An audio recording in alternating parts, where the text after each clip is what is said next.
ونصلي ونسلم على رسوله الكريم اما بعد فاعوذ باللہ من الشیطان الرجیم بسم اللہ الرحمن الرحیم یا ایتها النفس المطمئنہ ارجعی الی ربک راضیۃ مرضیہ فادخلی فی عبادی وادخلی جنتی صدق اللہ العظیم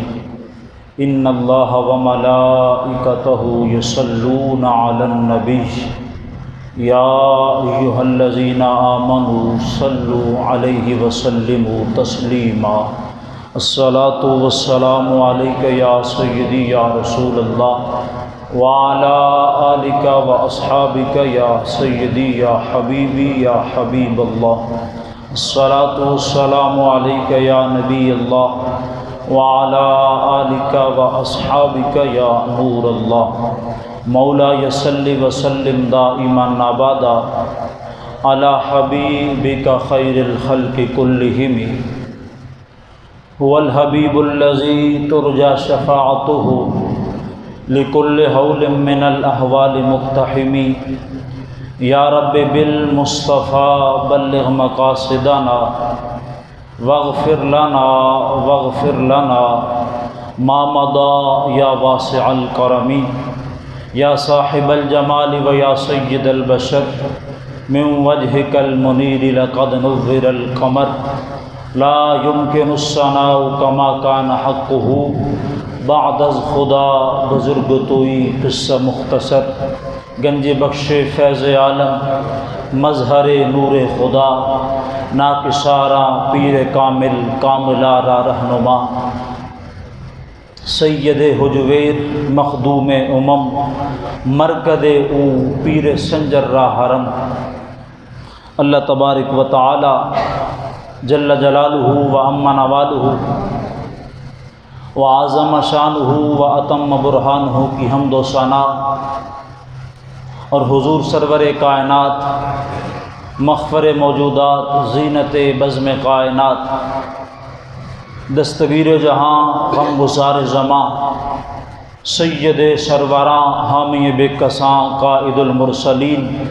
احمد مجتبیٰ جناب حضرت محمد مصطفیٰ علیہ تحیت والسلام کی بارگاہ گلناز میں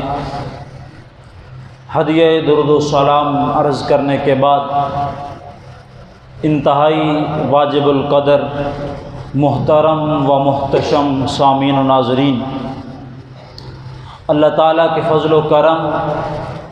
اور پاک محبوب صلی اللہ علیہ وسلم کی نگاہ رحمت و ناز کا صدقہ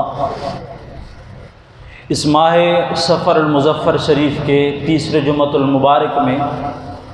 اللہ کے حضور مل بیٹھنے کا موقع مل رہا ہے۔ دعا فرمائیں اللہ خالق کائنات ہماری حاضری اپنے دربار میں قبول فرمائے، اور جو کچھ واضح و نصیحت ہو اللہ جل وعلا سن سنا کے یاد رکھنے کی، عمل کرنے کی اور آگے پھیلانے کی توفیق نصیب فرمائے۔ آج بر صغیر پاک و ہند کے ایک اللہ کے کامل ولی، زبدۃ السالکین، قدوۃ الصالحین، سرتاج اولیاء حضرت سیدنا داتا گنج بخش علی حجویری علیہ رحمہ کا ذکر خیر کرنے کا ارادہ ہے، اور آپ کی تعلیمات کی روشنی میں اہل سنت کے عقائد کے اوپر عمل کرنا کتنا ضروری ہے، اس حوالہ سے ایک دو باتیں عرض کروں گا۔ دعا فرمائیں اللہ خالق کائنات میری زبان پہ کلمۃ الحق جاری فرمائے، اور احقاق حق اور ابطال باطل کے لیے اللہ رب العزت ہم سب کو زندگی کی آخری سانس تک اس پہ پہرہ دینے کی توفیق نصیب فرمائے۔ حضرت سیدنا داتا گنج بخش علی حجویری علیہ رحمہ، ان کے مناقب، فضائل، کرامات بے شمار ہیں، لیکن حالات حاضرہ کے پیش نظر آپ کی مشہور زمانہ کتاب کشف المعجوب شریف، اس کے اندر آپ نے جو مسلمہ عقائد اہل سنت و جماعت بیان کیے ہیں، ان کے اوپر پہرا دینا تاکہ کوئی بیگانہ عقائد اہل سنت کا تمسخر نہ بنائے، اور سیدی داتا گنج بخش علی حجویری علیہ رحمہ کا جو عرس مقدس ہے، جو آپ کی تعلیمات ہیں، اس سے ہرگز منافی نہ ہو سکے۔ ہر بندے کا جتنا اس لحاظ سے کردار بنتا ہے، اللہ ہر ایک کو وہ کردار ادا کرنے کی توفیق نصیب فرمائے۔ ابتدائی چند باتیں، حضور سیدی داتا گنج بخش علی حجویری علیہ رحمہ، آپ کا ذکر خیر کرنے سے پہلے ایک روایت مستدرک صحیحین سے، جس کو امام ابو حاتم نشابوری علیہ رحمہ نے نقل کیا ہے۔ یہ مستدرک صحیحین وہ کتاب ہے کہ امام مسلم اور امام بخاری علیہ رحمہ نے اپنی کتب کے اندر جو صحیح احادیث جمع کی ہیں، صحیح بخاری ہو یا صحیح مسلم، تو اپنی کتاب کی طوالت کو مد نظر رکھتے ہوئے کہ کتاب زیادہ بڑی نہ ہو جائے اور پڑھنے والوں کے لیے مزید مشکلات نہ ہو جائیں، اس سے بچتے ہوئے جو احادیث ان کی شرائط کے مطابق صحت کے لیے مکمل تھی، ان روایات کو اپنی مسلم اور بخاری میں نقل نہیں کیا، وہ تمام کی تمام مرویات امام ابو حاتم نشابوری علیہ رحمہ نے مستدرک علی الصحیحین کے اندر جمع فرمائی ہے۔ اس کے اندر جلد نمبر 4 صفحہ نمبر 264 حدیث کا نمبر 6322، عربی کی جو کتاب ہے اس کے جلد نمبر 4 صفحہ نمبر 264 حدیث نمبر 6322، حدیث پاک کو روایت کرنے والے میرے پاک محبوب علیہ السلام کے صحابی ہیں حضرت سعید بن جبیر رضی اللہ تعالیٰ عنہ۔ آپ فرماتے ہیں سمعت رسول اللہ صلی اللہ علیہ وسلم، کہ میں نے پاک محبوب علیہ السلام سے یہ سنا تھا، سرکار دو عالم علیہ السلام نے ارشاد فرمایا کہ جب اللہ کے نیک اور محبوب اور صالح بندے دنیا سے جاتے ہیں تو فرمایا ان کے دنیا سے جانے کے بعد قبر کے کنارے بھی ان کا استقبال کرتے ہیں۔ اب قبر کے کنارے کیسے استقبال کرتے ہیں؟ میرے پاک محبوب علیہ السلام کی آل پاک کا ایک عظیم نام ہے حضرت عبداللہ بن عباس رضی اللہ تعالیٰ عنہ۔ یہ مفسر قرآن میرے پاک محبوب علیہ السلام کے پیارے چچا حضرت عباس رضی اللہ تعالیٰ عنہ کے بیٹے ہیں، اور آپ کا وصال با کمال ہوا 68 ہجری میں، 68 ہجری میں آپ کا وصال با کمال طائف کے مقام پر ہوا۔ جب آپ کا وصال با کمال ہوا، آپ کے وصال کے بعد آپ کو غسل دے دیا گیا، کفن پہنا دیا گیا۔ روایت کرنے والے حضرت سعید بن جبیر رضی اللہ عنہ ہیں، آپ فرماتے ہیں جاءت طیور، جب آپ کی میت مبارک کو تیار کر دیا گیا، حضرت عبداللہ بن عباس کی بات ہے، جب ان کا جنازہ تیار ہو گیا، کفن پہنا دیا گیا، جاءت طیور، تو ہم نے دیکھا، حضرت سعید بن جبیر فرماتے ہیں ہم نے دیکھا کہ کچھ پرندے آئے، اور پرندے آنے کے بعد حضرت عبداللہ بن عباس رضی اللہ عنہ کے کفن مبارک میں داخل ہو گئے۔ ادخل فی دخلہ، وہ پرندے آپ کے کفن مبارک میں داخل ہو گئے۔ حضرت سعید بن جبیر فرماتے ہیں کہ ہم حیران و پریشان تھے کہ یہ پرندے کیوں آئے اور ان کے آنے کا مقصد کیا ہے۔ کہتے ہیں ہم حیران و پریشان تھے کہ میرے پاک محبوب علیہ السلام کی آل سے تشریف لانے والے دوسرے عظیم چشم و چراغ حضرت مولا مرتضیٰ کے عظیم بیٹے حضرت امام محمد بن حنفیہ رضی اللہ عنہ، جو حضرت علی پاک کے بیٹے ہیں، آپ آگے بڑھے، آپ نے حضرت عبداللہ بن عباس کا نماز جنازہ پڑھایا، قرأ 4 تکبیرات، اور آپ نے نماز جنازہ ویسے ہی پڑھایا جو آج اہل سنت و جماعت کے عقائد کے مطابق جنازہ پڑھا جاتا ہے۔ ان میں 4 تکبیریں ہی کہیں۔ جب جنازہ ادا ہو چکا، صحابہ اکرام رضی اللہ عنہ نے آپ کی چارپائی کو اٹھایا، وہ پرندے ابھی اندر ہی ہیں، کفن کے اندر ہی ہیں، آپ کی لحد مبارک کے قریب حضرت عبداللہ بن عباس کی چارپائی کو لایا گیا، قبر مبارک میں اتارا جا رہا تھا کہ وہی پرندے جو آپ کے کفن میں داخل ہوئے تھے وہ اڑ کے باہر نکلے، اور قبر کے کناروں سے آواز آنے لگی، یا ایتھا النفس المطمئنہ، جو اے مبارکہ میں نے خطبہ میں پڑھی ہے، یا ایتھا النفس المطمئنہ، اے نفس مطمئنہ، اے اطمینان والے بندے، اے اطمینان والے نفس، ارجعی الی ربک، تو اپنے رب کی طرف لوٹ جا اس حال میں، ارجعی الی ربک راضیۃ مرضیہ، تو اس حال میں رب کی طرف لوٹ رہا ہے، تو رب سے راضی ہے، رب تجھ سے راضی ہو چکا ہے۔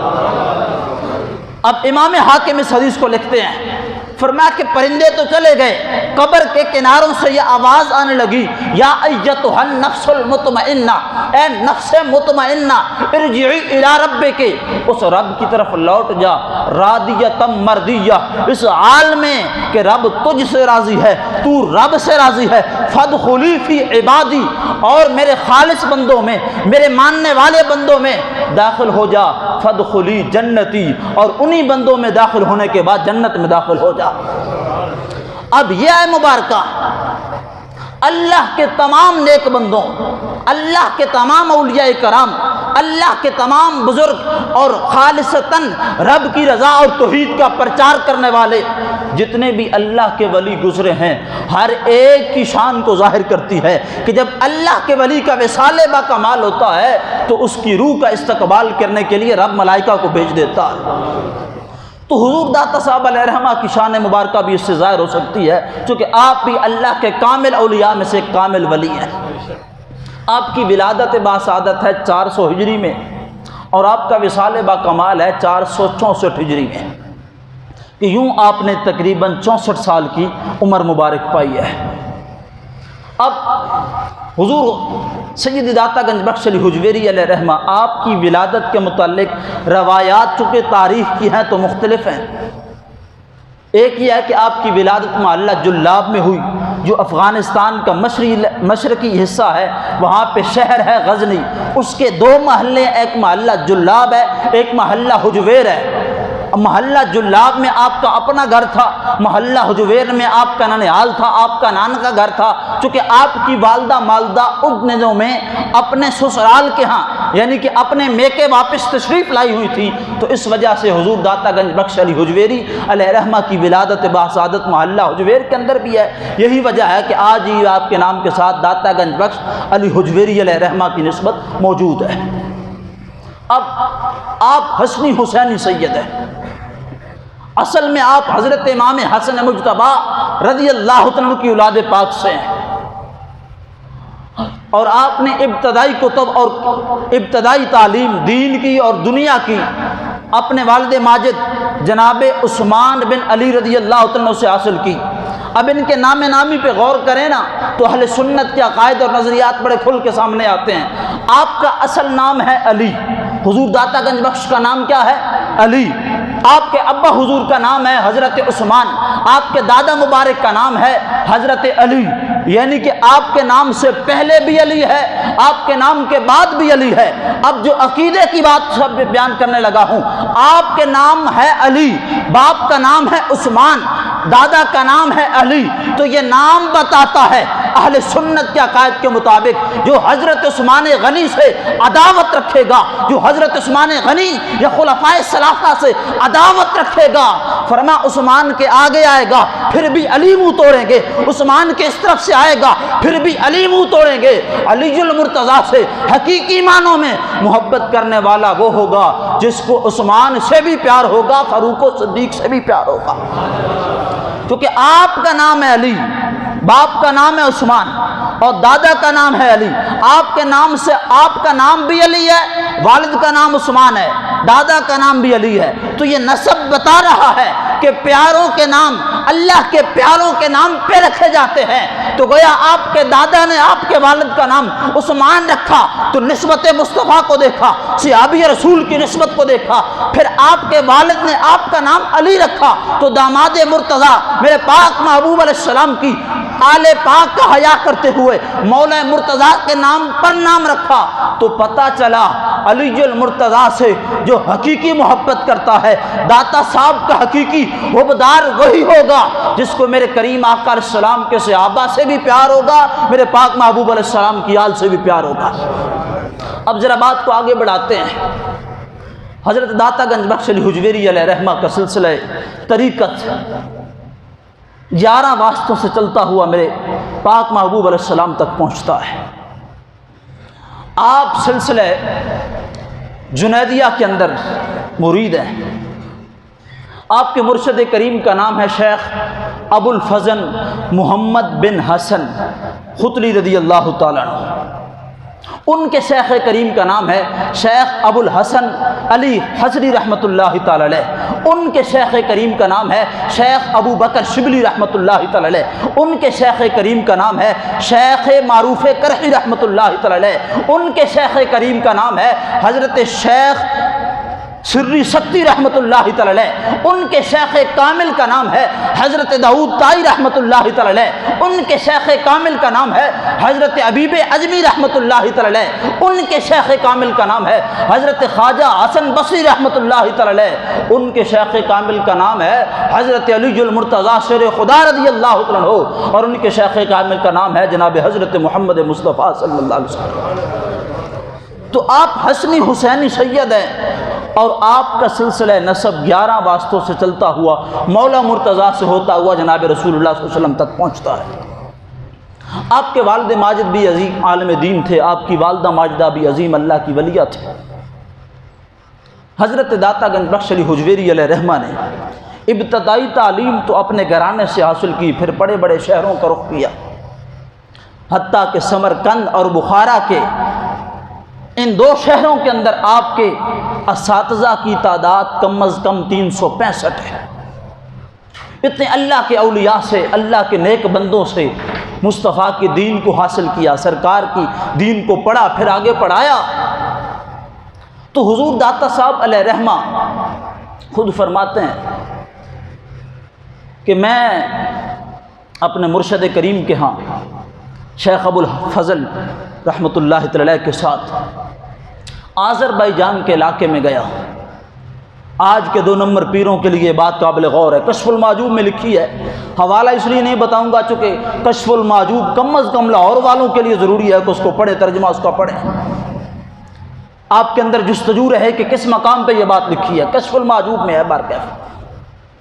آپ فرماتے ہیں کہ میں اپنے مرشد کریم کے ساتھ تھا، آذربائیجان کے علاقے میں گیا، وہاں پہ میں نے دیکھا کہ ایک گندم کا کھیت ہے، پکا ہوا ہے، اور اللہ کے 3 ولی جن کو مقام ولایت آگے منتقل کرنا نہیں آیا۔ اس کا سبب کیا تھا؟ کیونکہ آج بھی یہی ہے نا کہ شیخ خود کامل تھا، آگے پیچھے جو سجادہ نشین ہے اس کو نماز جنازہ کا طریقہ بھی نہیں آتا، وضو کا طریقہ بھی نہیں پتا، لیکن سجادہ نشین تو وہ ہے۔ تو یہ بات قابل غور ہے۔ حضور داتا صاحب فرماتے ہیں میں شیخ کریم کے ساتھ آذربائیجان کے علاقے میں گیا، گندم پک چکا تھا، میں نے دیکھا کہ 3 گدری پوش فقیر اپنی جھولیاں پھیلا کے ان کسانوں کے سامنے کھڑے ہیں تاکہ ہماری جھولی کے اندر یہ گندم ڈال دیں، خیرات ڈال دیں۔ حضور داتا صاحب علیہ رحمہ فرماتے ہیں میرے شیخ کریم شیخ ابو الفضل محمد بن حسن رحمۃ اللہ تعالی علیہ آپ فرمانے لگے یہ وہ لوگ ہیں کہ جنہوں نے ہدایت کے بدلے گمراہی کو خریدا ہے، اچھائی کے بدلے برائی کو خریدا ہے، اور یہ سودا ہرگز ان کے کام آنے والا نہیں ہے۔ حضور داتا صاحب علیہ رحمہ فرماتے ہیں میں نے عرض کی حضور ان کا یہ حال کیسے ہو گیا کہ تھے تو اللہ کے کامل ولی، اب فقیر بن کے کھڑے ہیں، اب ولایت ان سے آگے منتقل نہیں ہو رہی۔ تو شیخ کریم فرمانے لگے اصل میں ان کے پیروں کو ہرس تھا کہ ان کے مرید بڑھ جائیں، جو ان 3 ولیوں کے پیر تھے نا ان کو ہرس تھا، لالچ تھی کہ ان کو مرید بڑھ جائیں۔ کسی بھی پیر نے اپنے مریدوں کا عقیدہ صحیح نہیں رکھا تھا، تمنا تو یہ تھی کہ مرید بڑھتے جائیں، 1 سے 10 بنے، 10 سے پھر 100، پھر 1000، پھر 10,000، پھر لاکھ۔ ان کے پیروں کی طلب یہ تھی کہ ہمارے مرید بڑھ جائیں، مریدوں کی طلب یہ تھی ہمارے درم و دینار بن جائیں۔ فرمایا جب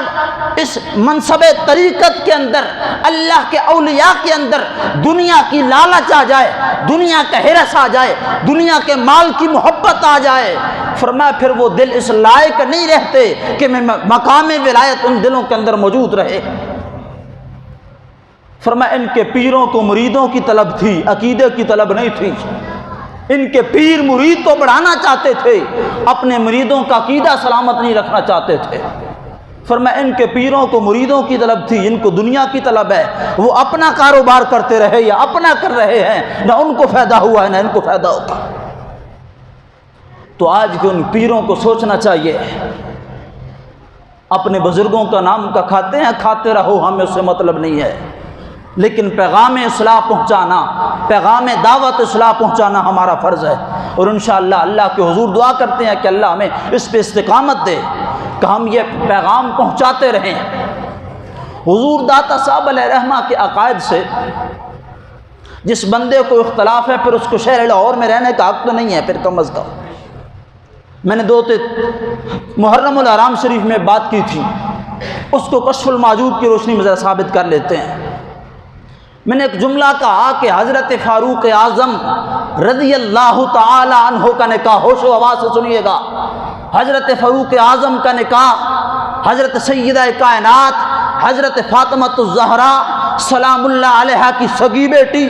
آپ کے بطن مبارک سے پیدا ہونے والی حضرت سیدہ ام کلثوم سے ہوا تھا۔ روافض منکر ہیں تو ان کا اپنا عقیدہ ہے، وہ ہر مقام پہ اہل سنت سے اختلاف کرتے ہیں۔ 14 صدیوں کی تاریخ، کم از کم داتا صاحب علیہ رحمہ کو اس دنیا سے گئے 9.25 صدیاں سے ہو چکی ہیں۔ 979واں عرس ہے، 1 آپ کا عرس مبارک اس بار ہو رہا ہے، آج دوسرا دن ہے۔ تو 9 صدیوں پہلے حسنی حسینی سید کو یہ بات سمجھ نہ آ سکی کہ معاذ اللہ یہ جھوٹ ہے، یہ قصہ کہانی ہے۔ خدا کی عزت و کبریائی کی قسم، درجنوں کتب حدیث ہیں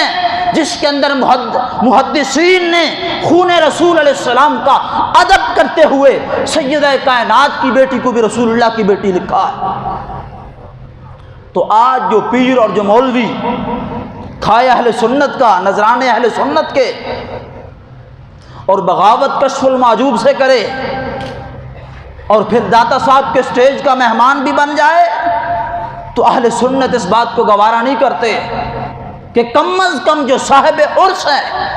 جن کی مسند پہ بندہ حاضر ہو رہا ہے،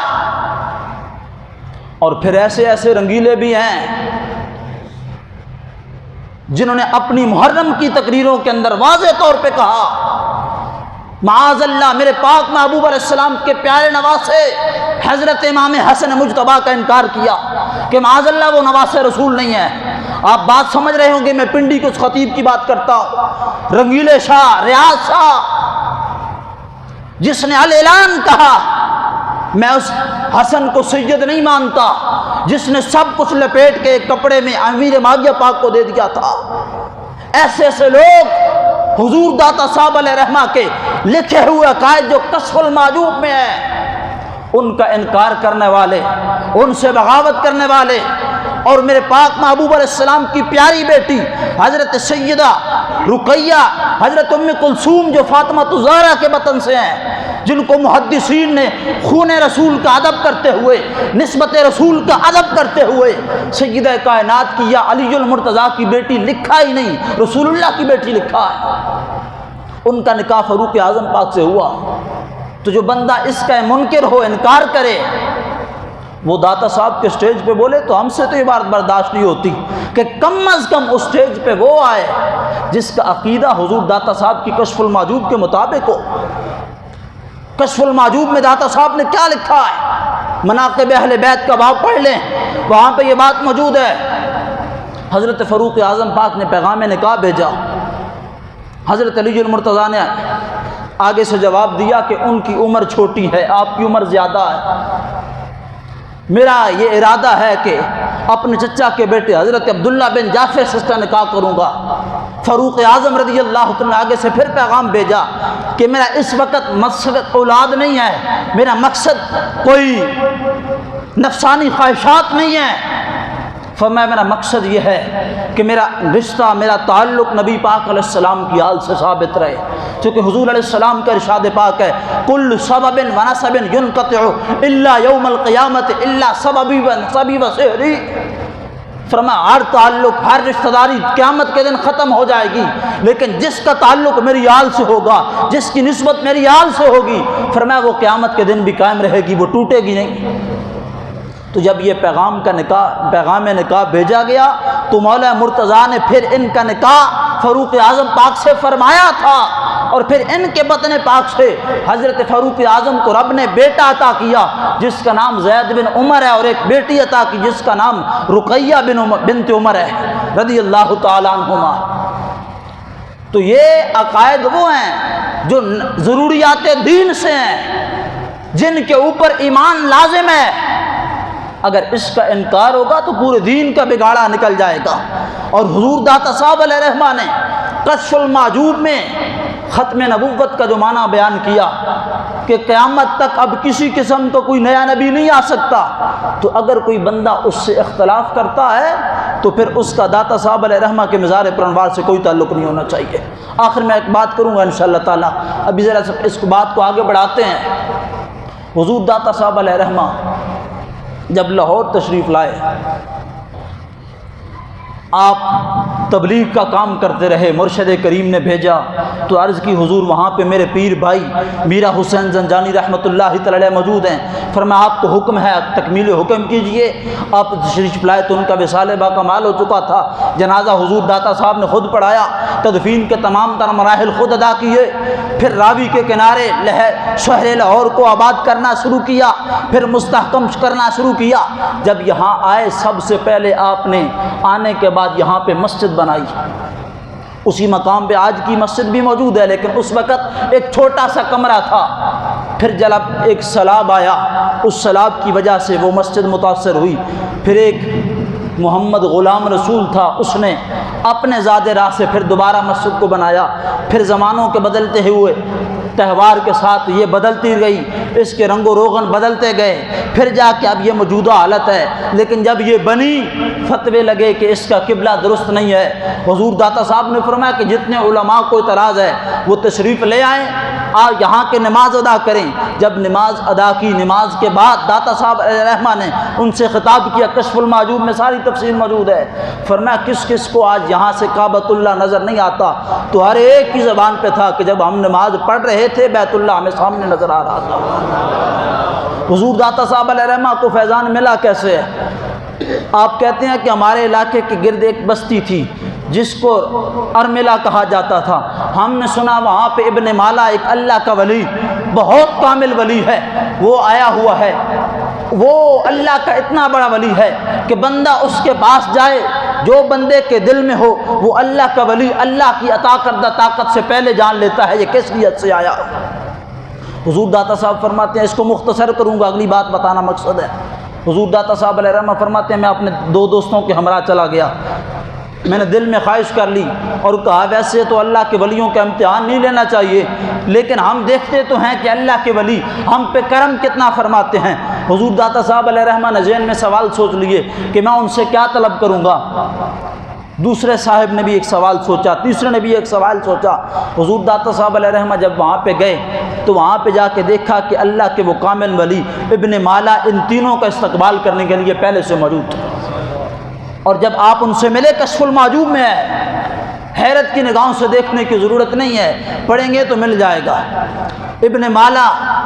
رحمۃ اللہ تعالی علیہ، حضور داتا صاحب سے ملاقات ہوئی، فرمایا جو کچھ تم مانگنے آئے ہو یہیں پہ عطا کر دوں یا اندر جا کے کچھ پہلے مہمان نوازی کروں پھر عطا کروں گا؟ تو حضور داتا صاحب علیہ رحمہ نے عرض کی کہ حضور ابھی عطا کر دیا جائے۔ تو فرمایا آپ کے دل میں طلب یہ ہے، حضور داتا صاحب کے متعلق اس اللہ کے ولی نے فرمایا کہ اے علی حجویری رحمۃ اللہ تعالی علیہ، آپ کے دل میں طلب یہ ہے کہ اے شیخ منصور کے اشعار سننا چاہتے ہیں، ان کے اشعار کی آپ کو طلب ہے کہ انہوں نے دین متین کا جو کام اشعار کی صورت میں کیا ہے وہ آپ کو مل جائے۔ تو فرمایا میں نے آپ کے آنے سے پہلے لکھ رکھے ہیں، اندر پڑے ہیں، آپ جائیں گے تو آپ کو پیش کر دوں گا۔ فرمایا دوسرے صاحب جو ساتھ ہیں تو فرمایا آپ کا مسئلہ یہ ہے کہ آپ تیلی کے مسئلے میں مبتلا ہیں، آپ کو پیٹ میں تکلیف رہتی ہے اور یہ عارضہ کئی سالوں سے ہے، فرمایا اس کی شفا مانگنے آئے ہیں۔ اللہ کے اس کامل ولی ابن مالا نے حضور داتا صاحب کی صحبت میں رہنے والے اس بندے کے پیٹ پہ ہاتھ مارا تو ہاتھ لگنے کی دیر تھی، ساری بیماریاں فوراً ختم ہو گئی۔ اب تیسرے کا ذکر نہیں کرتا چونکہ وقت مختصر ہے، اب ذرا اس سے بات کو آگے بڑھائیں۔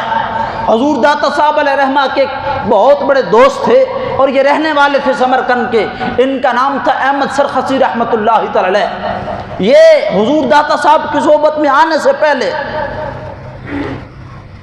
نماز پنجگانہ تو پڑھتے تھے، عبادت اور ریاضت تو کرتے تھے، لیکن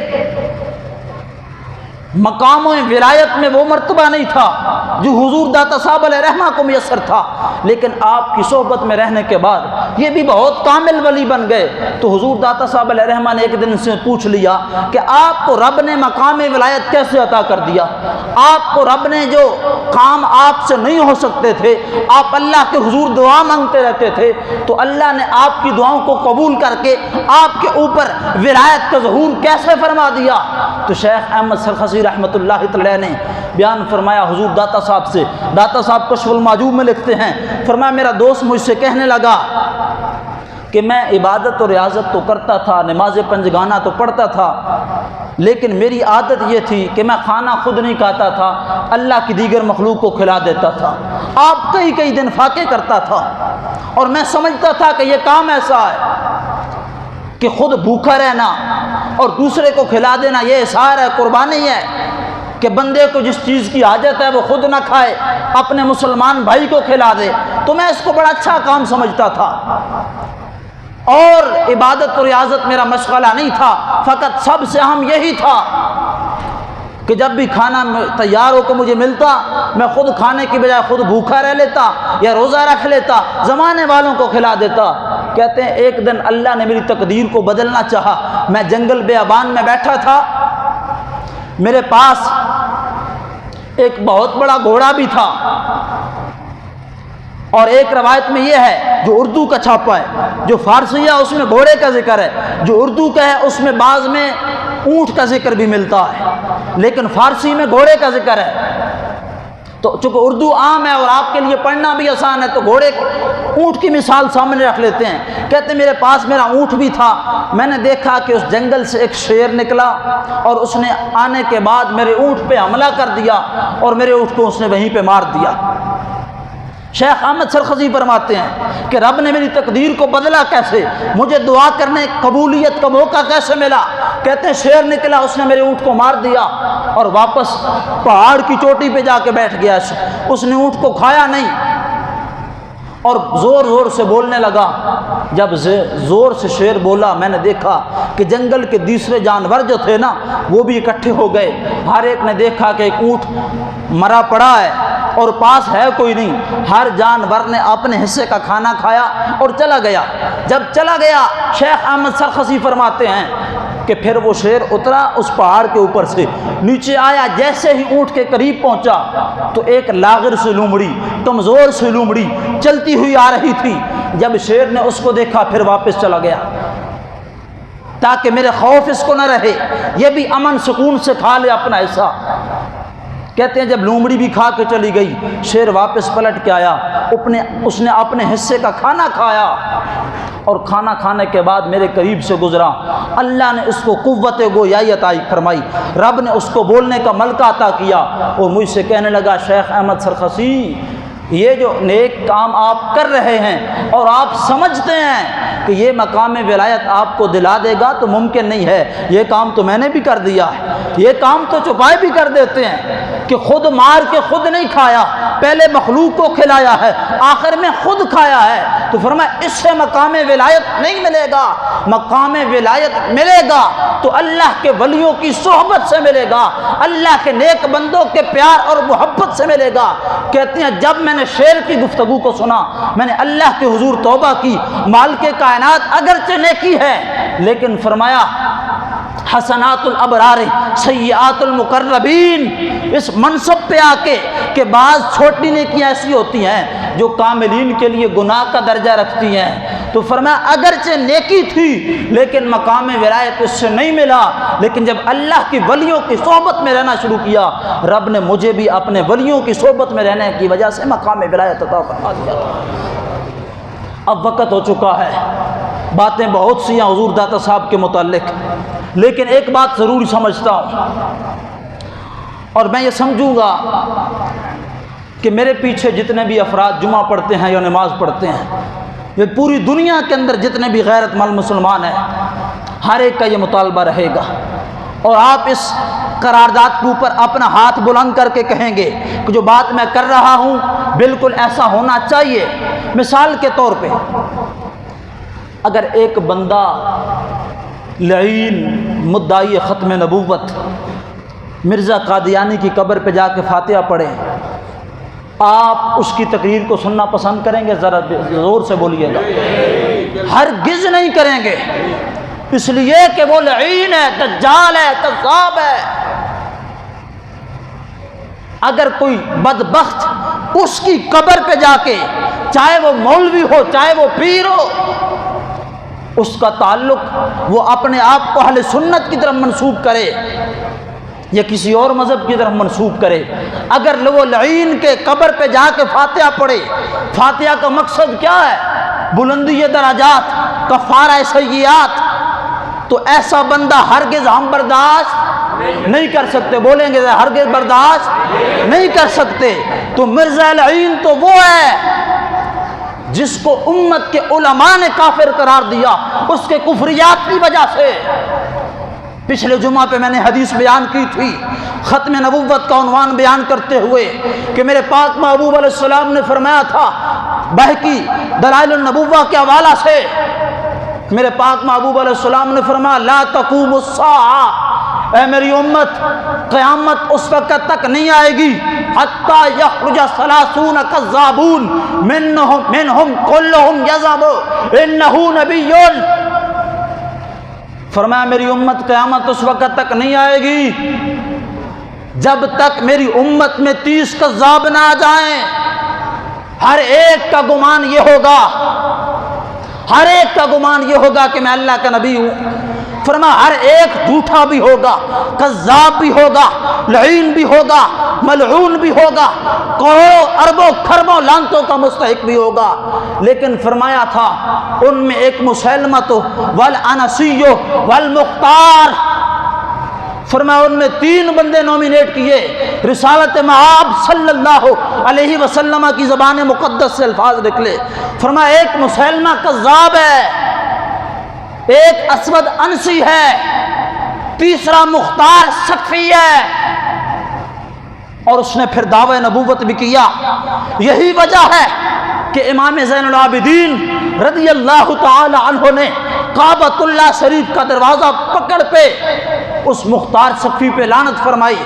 جب کہا گیا کہ اس نے تو آپ کے ساتھ بڑے اچھے معاملات کیے، قاتلین امام حسین کو چن چن کے مارا، کہا وہ ہمارا وفادار کیسے ہو سکتا ہے جو رب رسول کے نام پہ جھوٹ بولتا رہا ہے؟ تو یقیناً وہ کذاب ہے، وہ جھوٹا ہے، مدعی نبوت ہے۔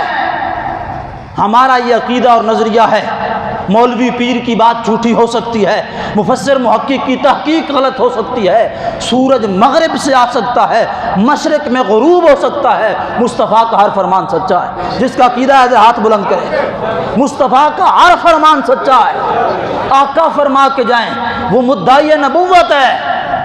تو اب جو مولوی یا پیر اس کی قبر پہ جا کے فاتحہ پڑھے تو وہ لعین ہے کہ نہیں؟ ذرا بولیے گا۔ ایک عقیدے کا مسئلہ ہے اور ایمان کا مسئلہ ہے۔ حضور فرمائیں وہ مدعی نبوت ہے، وہ جھوٹا دعویٰ کرنے والا ہے، اور زبان رسالت مآب صلی اللہ علیہ وسلم ہمیں اپنی آنکھوں پہ وہ یقین نہیں ہے جو حضور کے فرمان پہ ہے۔ حضور فرمائیں کہ وہ جھوٹا ہے، وہ کذاب ہے،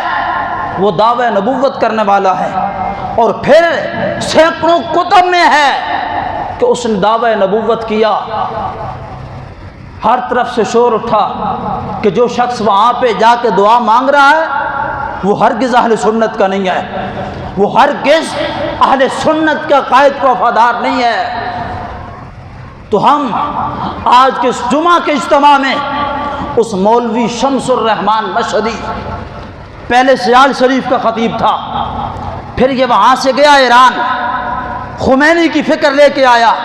پھر سیال شریف حضرت خواجہ قمر الدین سیالوی علیہ رحمہ، وہ بزرگ جن کا ختم نبوت کے حوالہ سے بڑا تاریخی کردار ہے، ان کے آستانے سے اس کو جوتے مار کے نکالا گیا۔ حسین آباد سرگودا کے قریب ایک علاقہ ہے، وہاں کا رہنے والا ہے۔ محرم الحرام شریف میں یہ بندہ وہاں پہ گیا، مختار سقفی کی قبر پہ، اور وہاں پہ جا کے فاتحہ پڑھی۔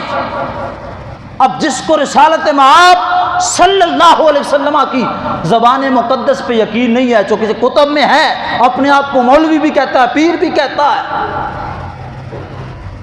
تو عوام اہل سنت نہیں، کروڑوں مسلمانوں کا یہ نظریہ ہے کہ ایسا شخص ہرگز حضور داتا صاحب کے سٹیج پہ نہیں آنا چاہیے۔ ذرا ہاتھ بلند کریں گے جس کا یہ نظریہ ہے کہ ایسا بندہ ہرگز میرے داتا صاحب علیہ رحمہ کے سٹیج پہ نہیں آنا چاہیے۔ تو ہم یہ بتا دینا چاہتے ہیں، کل ہفتہ ہے، آخری دن ہے عرس شریف کا، کل 12:06 سے لے کر 12:20 تک یہ 14 منٹ کا خطاب اس کا محکمہ اوقاف